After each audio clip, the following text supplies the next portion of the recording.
मुरली वारो श्याम हमारो मुरली वारो श्याम। मन का स्वभाव है हमेशा नीचे की ओर जाना। जैसे जल जब बहता है तो जहां ढलान है, जहां झुकाव है पृथ्वी का, वहीं जाएगा।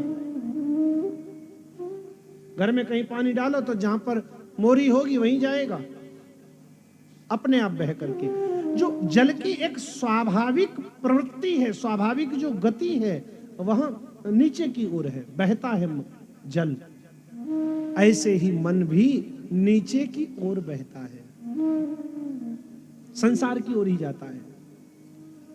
हमारे पूज्यपाद ब्रह्मलीन संत श्री डोंगरे जी महाराज कहते, जैसे जल को जो नीचे की ओर बहने के स्वभाव को रखने वाला है, उस जल को यदि ऊपर की ओर ले जाना है, घर के टैंक तक ले जाना है, तो हम क्या करते हैं, उसमें एक मोटर लगा देते हैं। मोटर क्या है? मोटर है यंत्र।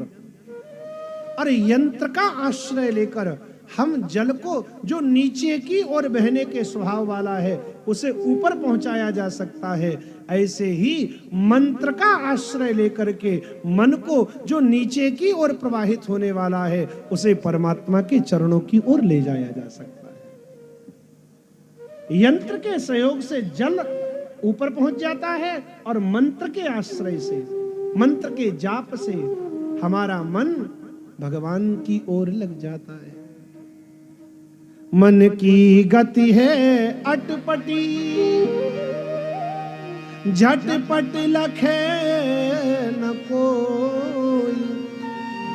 जो मन की खटपट मिटे तो झटपट दर्शन हो।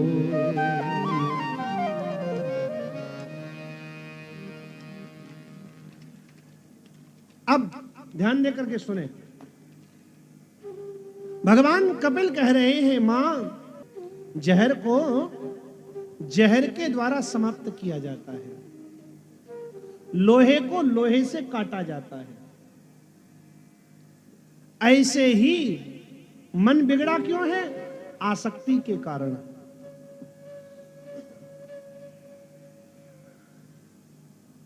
आसक्ति का अर्थ संसार के वस्तु और व्यक्तियों में हमारा फंस जाना, मोह हो जाना है।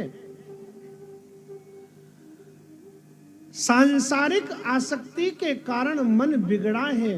तो जैसे जहर की काट जहर होता है, जैसे लोहे की वस्तु को लोहे से ही काटा जाता है, ऐसे ही आसक्ति को काटने की दवा भी आसक्ति ही है। ये तो बड़ी विचित्र बात। आसक्ति को काटना आसक्ति के द्वारा, ऐसे कैसे संभव है?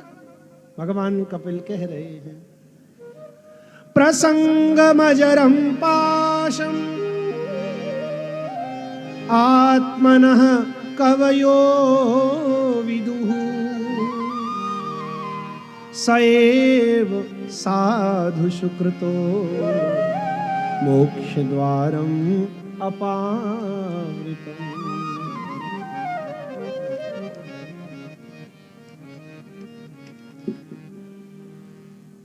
आसक्ति ही आसक्ति को काटेगी।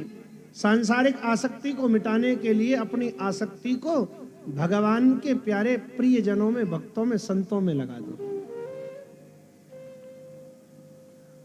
जो मोह अब तक संसार में था, वह मोह अब महापुरुषों में करने लगो। महापुरुषों से प्रेम करो।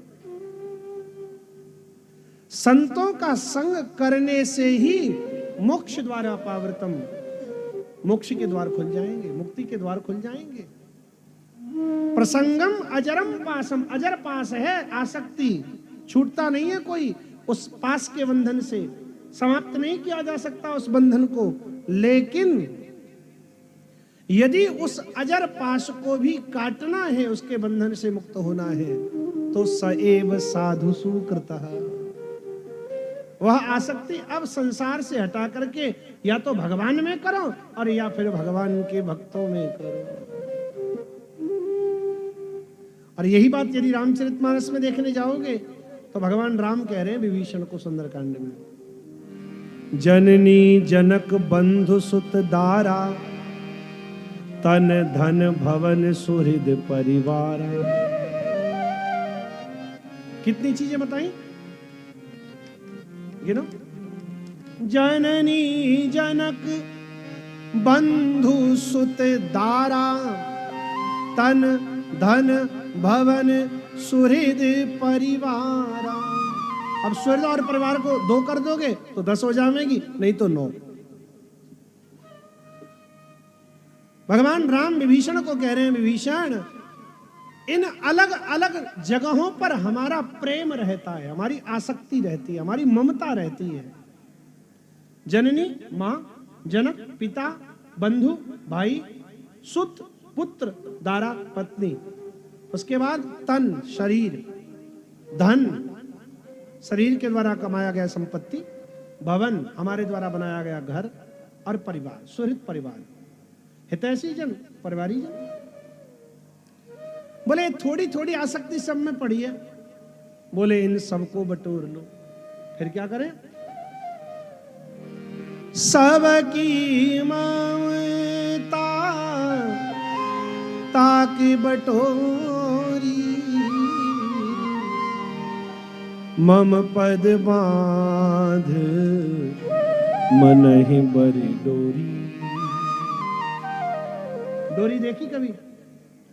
रस्सी मोटी दिखती है, लेकिन कई भागों से मिलकर बनी है, और उसको बिल्कुल किनारे से खोलकर देखो तो अलग अलग तिनके दिखलाई पड़ते हैं। एक अलग धागा, एक अलग धागा, एक अलग तिनका। जेवरी है, जेवरी को खोलकर देखो तो तिनके तिनके अलग अलग हो जाते हैं। भगवान श्री राम कह रहे हैं, जननी जनक बंधु सुत दारा, तन धन भवन सुहृद परिवारा, सबकी ममता ताक बटोरी। सबकी ममता को बटोर लो और एक मोटी सी रस्सी बना करके, मम पद बांध मनहि बरी डोर। डोरी बना करके मन को मेरे पैरों से बांध दो, सब आसक्ति कट जाएगी। मुरली